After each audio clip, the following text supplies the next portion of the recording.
Hello दोस्तों, hello बच्चों, कैसे हो। आइए शुरुआत करते हैं किसकी, ओडीआर। ओडीआर मतलब वन डे रिवीजन की। टॉपिक है हमारा कौन सा, बिजनेस ट्रस्ट। तो आइए जरा देखिएगा इसके अंदर क्या है। तो इधर हमारा बिजनेस ट्रस्ट है और इधर हमारा special purpose vehicle Indian company है जिसका हमने कंट्रोलिंग इंटरेस्ट लिया हुआ है। यहां से हमको क्या मिल रहा है, इंटरेस्ट मिल रहा है, जो कि क्या रहेगा, एग्जेम्प्ट रहेगा। और जब एग्जेम्प्ट रहेगा तो उस पर किसी भी तरह का टीडीएस नहीं होगा। जब उस इनकम का डिस्ट्रीब्यूशन होगा किसको, यूनिट होल्डर को, तो वो इंटरेस्ट यूनिट होल्डर के हैंड में क्या होगा, टैक्सेबल होगा। टैक्सेबल होगा तो उसका टीडीएस 194 एलबीए में होगा। रेसिडेंट को होगा एट द रेट ऑफ कितने से, 10% से। टैक्सेशन नॉर्मल होगा। ओके। और नॉन रेसिडेंट को टीडीएस होगा एट द रेट ऑफ कितने से, 5% से, क्योंकि उसका टैक्सेशन भी 5% से होता है इंटरेस्ट का। आइए अब हम करते हैं इसका second point. Second point, again ये हमारा बिजनेस ट्रस्ट है, ये स्पेशल पर्पस व्हीकल है। ठीक है, इस स्पेशल पर्पस व्हीकल ने 115 बी डबल ए ऑप्ट नहीं कर रखा है और यहां से हमको क्या मिल रहा है, डिविडेंड मिल रहा है। बिजनेस ट्रस्ट को एग्जेम्प्ट होगा और जब कोई इनकम एग्जेम्प्ट होती है तो उस पर टीडीएस नहीं होता है। अब उस इनकम का जब डिविडेंड का डिस्ट्रीब्यूशन होगा किसको, यूनिट होल्डर को, तो यूनिट होल्डर के हैंड में भी वो क्या रहेगा, एग्जेम्प्ट रहेगा। और जब कोई इनकम एग्जेम्प्ट होती है तो उसका टीडीएस नहीं होता है, ना तो रेसिडेंट को और ना ही किसको, नॉन रेसिडेंट को। आइए आते हैं कौन से पॉइंट पे, थर्ड पॉइंट पे। अगेन हमारा ये बिजनेस ट्रस्ट है और इधर special purpose vehicle Indian company है जिसका कंट्रोलिंग इंटरेस्ट लिया। ये ऐसा स्पेशल पर्पस व्हीकल है जिसने 115 बी डबल ए क्या कर रखा है, कंसेशनल रेट 22% वाला ऑप्ट कर रखा है। यहां से बिजनेस ट्रस्ट को डिविडेंड की इनकम मिल रही है जो कि क्या रहेगी, एग्जेम्प्ट रहेगी। और जो कोई इनकम एग्जेम्प्ट होती है तो उस पर कभी टीडीएस नहीं होता है। और इस डिविडेंड इनकम का जब डिस्ट्रीब्यूशन होगा किसको, यूनिट होल्डर को, यूनिट होल्डर को जब डिस्ट्रीब्यूशन होगा तो वो क्या रहेगा, टैक्सेबल रहेगा। रीजन बीइंग ये है कि एसपीवी ने 115 बी डबल ए ऑप्ट कर रखा है। बिजनेस ट्रस्ट को तो एग्जेम्प्ट ही रहेगा लेकिन यूनिट होल्डर को टैक्सेबल रहेगा।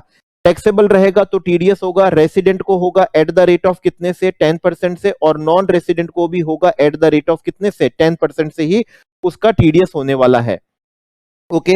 इसके बाद में हम आते हैं कौन से पॉइंट पे, फोर्थ पॉइंट पर आते हैं। और फोर्थ पॉइंट हमारे लिए अब कुछ ऐसा है।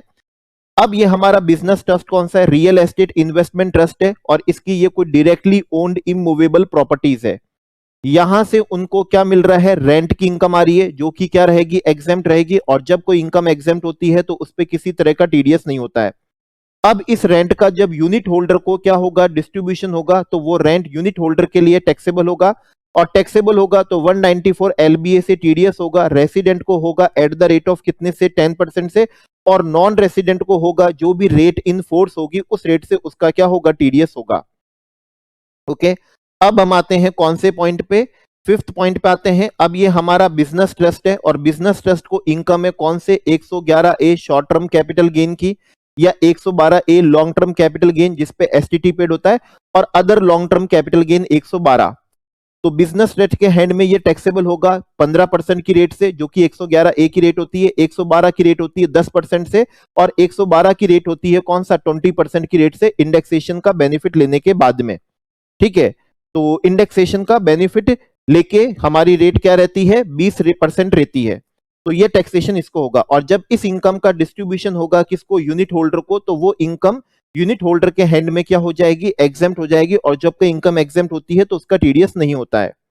अब हमारे पास में कौन सा पॉइंट है, सिक्स्थ पॉइंट है। ये हमारा बिजनेस ट्रस्ट है और बिजनेस ट्रस्ट को इसके अलावा और कोई भी इनकम हो, अभी जो इनकम हमने 5 पॉइंट में पढ़ ली उसके अलावा कोई इनकम हो तो वो टैक्सेबल होगी एमएमआर की रेट से। एमएमआर का मतलब होता है हाईएस्ट रेट इंडिविजुअल की 30%।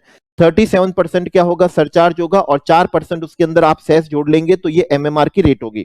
तो एमएमआर की रेट से बिजनेस ट्रस्ट को टैक्सेबल होगा। और जब इस इनकम का डिस्ट्रीब्यूशन यूनिट होल्डर को होगा तो यूनिट होल्डर के लिए वो क्या हो जाएगी, एग्जेम्प्ट हो जाएगी।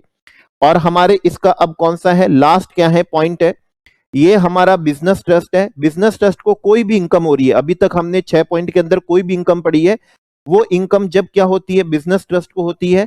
और बिजनेस ट्रस्ट यूनिट होल्डर को जब क्या करता है, डिस्ट्रीब्यूट करता है, तो वो यूनिट होल्डर के लिए सेम नेचर और क्या होता है, सेम प्रोपोर्शन की मानी जाती है। ऐसा 115 किस में कहा गया है, यूए में किया गया है। ओके। तो ये हमारा वन डे रिवीजन था। टॉपिक कौन सा था हमारा, टॉपिक था हमारा बिजनेस ट्रस्ट। और पीडीएफ आपको टेलीग्राम पे अवेलेबल हो जाएगा। Okay friends, thank you.